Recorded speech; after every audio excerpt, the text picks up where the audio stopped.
Today's episode is brought to you by thisdayintheNFL.com. Celebrating football's greatest moments, one day at a time. Listen to classic broadcasts, explore historic games, and keep the legacy of the NFL alive at thisdayintheNFL.com.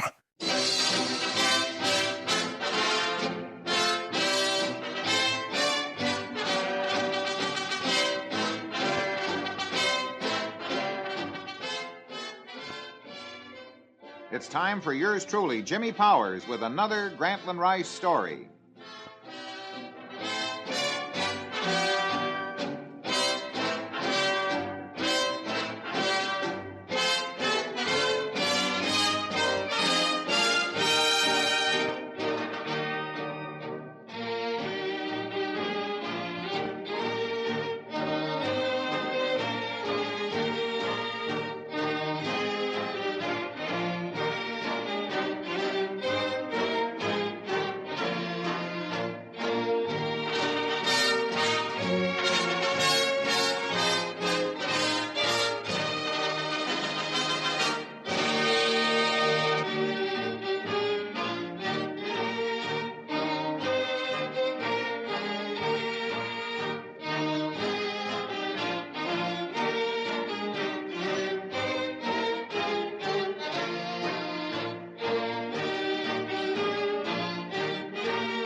Hi there, this is Jimmy Powers transcribed with another chapter from Grantland Rice's memorable life story, The Tumult and the Shouting. And so with a warm salute to the ever-young spirit of Granny Rice, I take up the narrative in first person.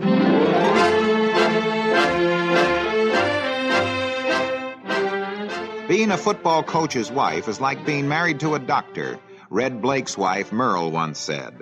The woman must realize that her husband is wedded to his profession. Next to the Army football team, Red likes me best.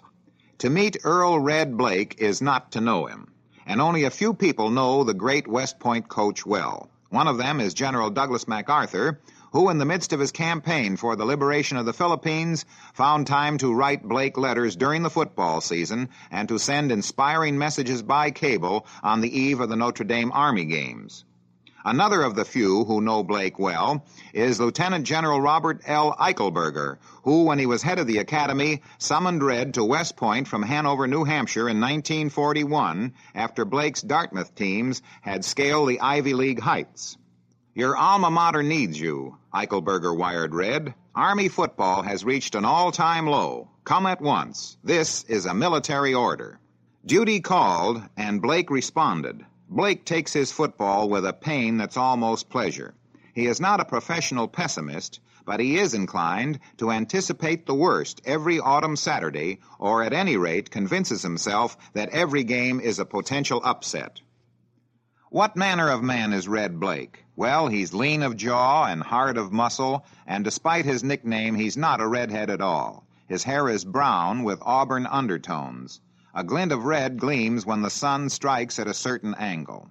His expressive brown eyes look at you with a frank, level, appraising gaze. He has thin lips and a firm jaw. His sharply chiseled nose suggests the doer rather than the talker, a man born to command. Blaik never disparages his own players. Instead, he plays up the other team and points out to his men the job confronting them. Yet no team coached by Red is likely to be either overconfident or lacking in self-assurance. Given a team solidly grounded in fundamentals and schooled in strategy, he will tell you the issue often hinges on emotional response. A team must be up to win. Blaik will be remembered best at Dartmouth as the man who smashed the Yale Bowl jinx. Believe it or not, Dartmouth had never beaten Yale in a series that started in 1886 and continued spasmodically down to 1934 when Red took charge of the Big Green. Time and again, Dartmouth teams which seemed certain winners had been the victims of last quarter Yale rallies. But his 1935 edition scotched the bowl jinx for keeps 14-6. Blaik has never gone in for locker room oratory before games. There are no fiery harangues, no blood and thunder pep talks. He may inject a sentimental note if he senses that it won't strike a false chord. The modern youngster is a sophisticated realist, Blaik has always said. You don't dare work on his emotions with that die-for-dear-old Rutgers stuff. He might laugh in your face. Locker room pep talks went out of style years ago. Before the Pennsylvania and Navy games, cadet players need to be calmed down rather than keyed up. Those games are so hopped up that no fight talk is necessary. Instead, I try to make the boys relax. Football is a game of the mind as well as the emotions. I want my men mentally keen and emotionally relaxed. Otherwise, they will tighten up under pressure. You've got to lick overconfidence. I doubt if Blaik will ever forget the 1940 game between his Dartmouth lads and Cornell. That was the one, you'll recall, in which spunky Red Frizzell, one of the most efficient referees of modern times, pulled a horrible boner. With Dartmouth leading 3-0, Cornell advanced inside the big green 10-yard line in the last few seconds of the game. Somehow, Frizzell failed to count the second down in a quick Cornell sequence. Even the players on both teams were apparently unaware of this oversight, though motion pictures subsequently showed it plainly. Thus it came about that Cornell had a 5th down when actually the ball should have gone over to Dartmouth. In the Cornell backfield was an Irishman named Bill Murphy. A devout Catholic, he murmured a prayer while the big red team huddled. "Dear Lord," he said, looking heavenward, "if you let me score a touchdown on this next play, I promise to attend Mass every day for a year." Murphy's plea was granted. At any rate, he grabbed a Cornell pass in the end zone for what apparently was the winning touchdown. After Cornell had kicked the extra point, the game ended.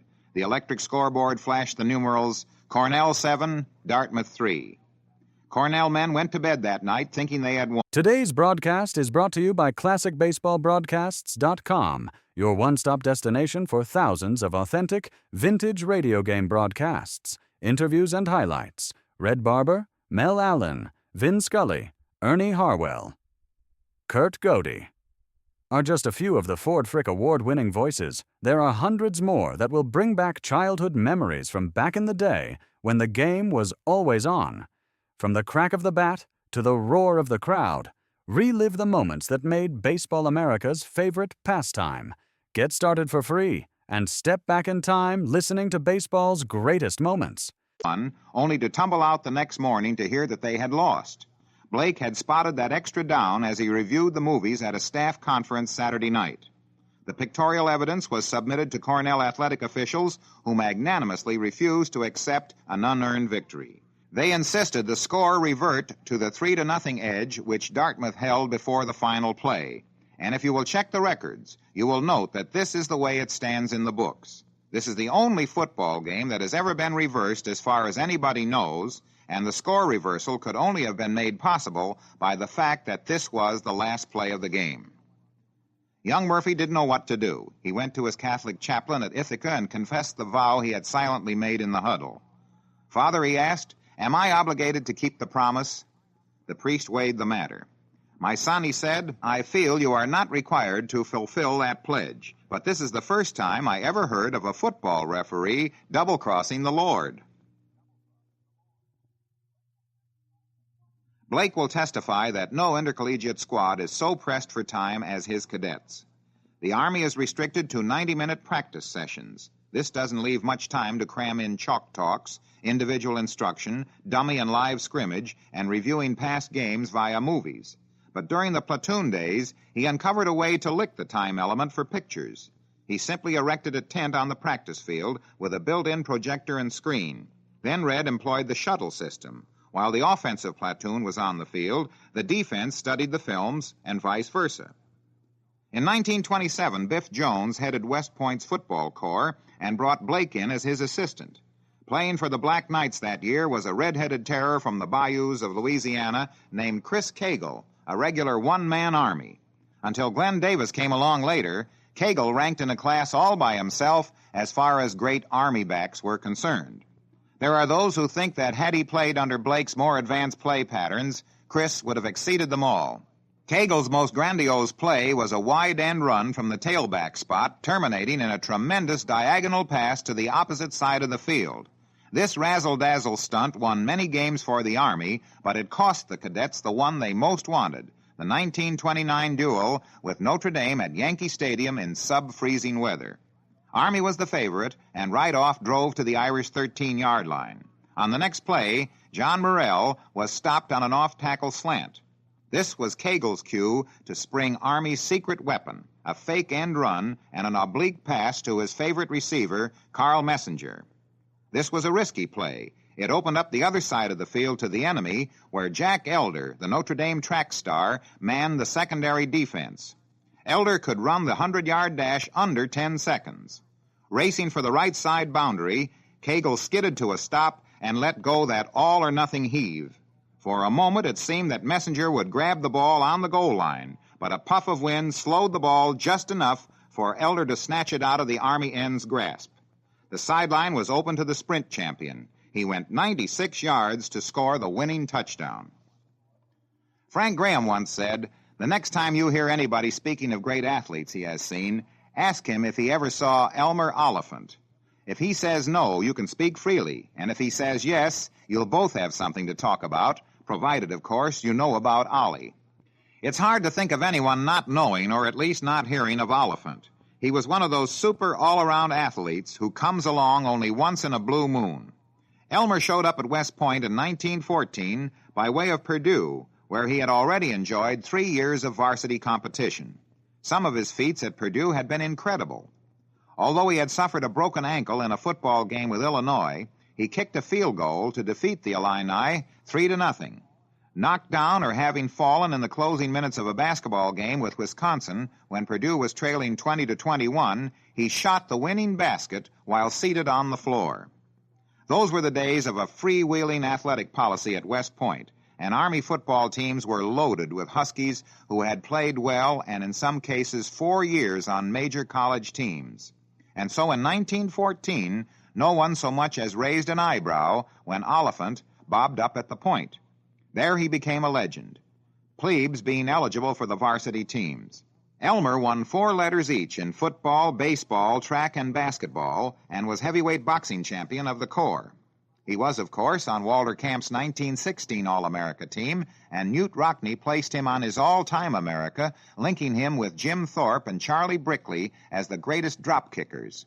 Well, that closes the book on another chapter from the Grantland Rice story, The Tumult and the Shouting.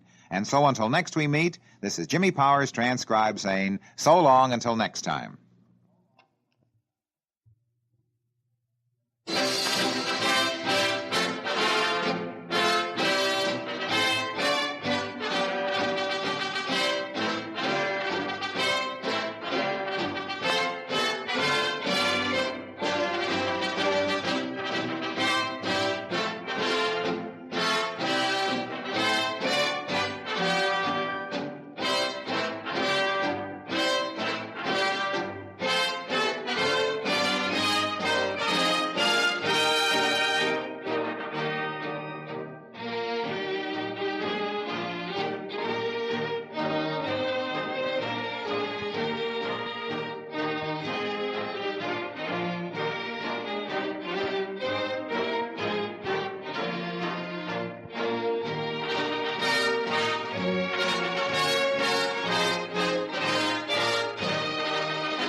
Today's episode is brought to you by thisdayinthenfl.com.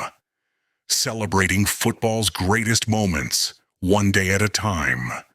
Listen to classic broadcasts, explore historic games, and keep the legacy of the NFL alive at thisdayinthenfl.com.